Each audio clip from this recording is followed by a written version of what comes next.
नमस्कार, मैं राजकमल मलारी और आज आपको सुनाने जा रहा हूं एक ऐसी घटना जिस घटना को सुनकर आपका दिल रो पड़ेगा। इसलिए दोस्तों, इस घटना को सुनने से पहले आप अपने दिल को थाम कर बैठिए। दरअसल यह घटना है उत्तर प्रदेश में वाराणसी के एक छोटे से क्षेत्र या ग्राम जिसका नाम है रामपुर।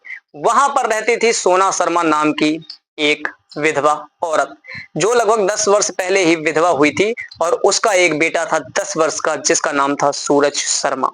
वह जिस घर में रहा करती थी वह उसके ससुर द्वारा बनवाया गया था।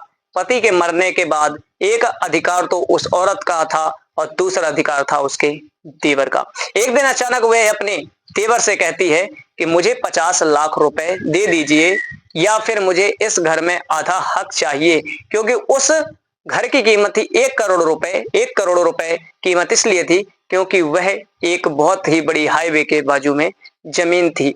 लेकिन तभी देवर ने कहा कि भाभी क्या बात है, इतने दिन तो आपने हमसे प्रेम से रही, प्रेम पूर्वक रहे, खाते पीते थे, साथ में हंसते खेलते कूदते थे, आज अचानक पैसों की आपको क्या आवश्यकता पड़ गई।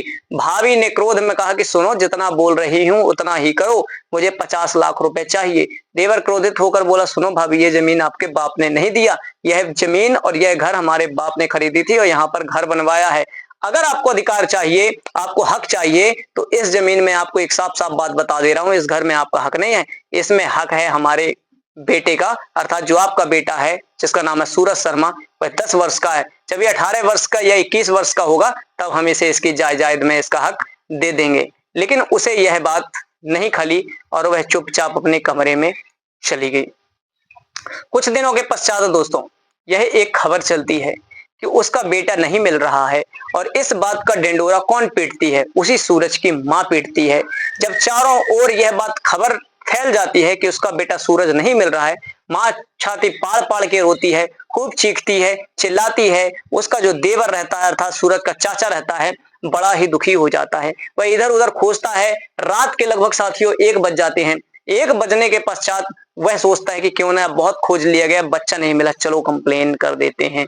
वह पास में ही एक थाना रहता है, उस थाना में जाता है, वहां पर कंप्लेन कराता है कि हमारा बच्चा सूरज शर्मा जिसकी आयु है 10 वर्ष, स्कूल से वह प्रतिदिन आता है और खेलने चला जाता है, आज खेलने गया था लेकिन नहीं मिला।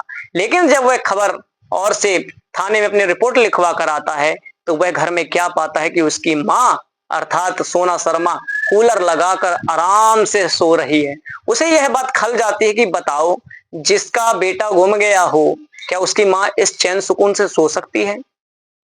और इस बात को वह पूर्ण रूपेण पूरी कथा वाक्यांश को पुलिस के समक्ष रहता है और पुलिस को होता है शक। फिर पुलिस उसे ले जाती है और उसकी खातिरदारी करती है। खातिरदारी करने के पश्चात वह पूरी की पूरी घटना बताती है कि लगभग 10 से 12 वर्ष पहले वह विधवा हो जाती है और से 10 वर्ष का जो मेरा बालक है सूरज शर्मा, उसके पालन पोषण के लिए वह एक जगह प्राइवेट नौकरी करती है। प्राइवेट जहां वह नौकरी करने लगती है वहां पर एक शांति दूत, एक मजहब का पसंदीदा, एक भाईचारे की मिसाल वाला एक जिहादी फैजान मिल जाता है जिससे वह प्रेम करने लगती है। फैजान और वह अर्थात सोना शर्मा दोनों प्लानिंग बनाते हैं कि क्यों ना अब विवाह कर लिया जाए। विवाह करने के पश्चात एक नया घर लिया जाए, एक अलग अपनी गृहस्थी बसाई जाए और दोनों प्रेम पूर्वक रहेंगे। दोनों की यह प्लानिंग थी।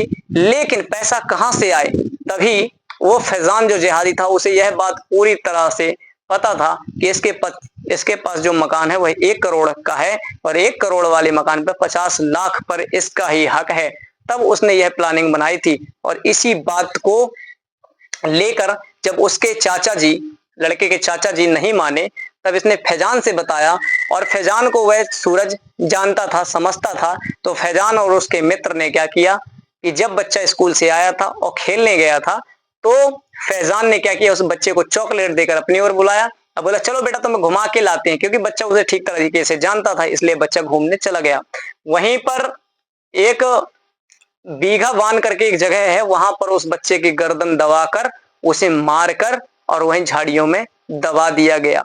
यह पूरी की पूरी घटना जब पुलिस ने उसकी मां की खातिरदारी करी तब यह उगल कर आई। तो यदि आपको ऐसा लगता है कि माता कुमाता नहीं होती, पूत कपूत सुने हैं पर माता न सुनी कुमाता, तो यह जो कहावतें हैं ये पुरानी कहावतें हैं, यह सदैव लागू नहीं होती, यह कोई शाश्वत नियम नहीं है। तो इसलिए दोस्तों सतर्क रहिए। इस वीडियो बनाने का हमारा किसी को रुलाने का या दुखी पहुंचाने का उद्देश्य नहीं है। ये समाज की वास्तविकता है जिसको आपके सामने मैं लाने का प्रयत्न कर रहा हूं। और रही बात फैजान का, तो उसका क्या, उसने तो काफिर को पटा लिया, उसका कांड करने के बाद भी उसे जन्नत मिलेगी। उसे मृत्यु के घाट उतार देगा फिर भी जन्नत मिलेगी। उसके बच्चे को मार दे फिर भी जन्नत मिलेगी। लेकिन उस बद दिमाग औरत को यह बात समझ में नहीं आई कि जो एक छोटे से मासूम 10 वर्ष के बच्चे का कत्ल कर सकता है 50 लाख के रुपए के लिए, तो क्या वो मेरा कत्ल नहीं कर सकता। हम सदैव ही मुसलमानों को दोष देते हैं, मुसलमान ऐसे होते हैं वैसे होते हैं। हमें पहले खुद के आचरण को देखना चाहिए, खुद के चरित्र को देखना चाहिए। और इतना कह के मैं अपनी वाणी को विराम दूंगा। मैं राजकमल आर्य, नमस्कार।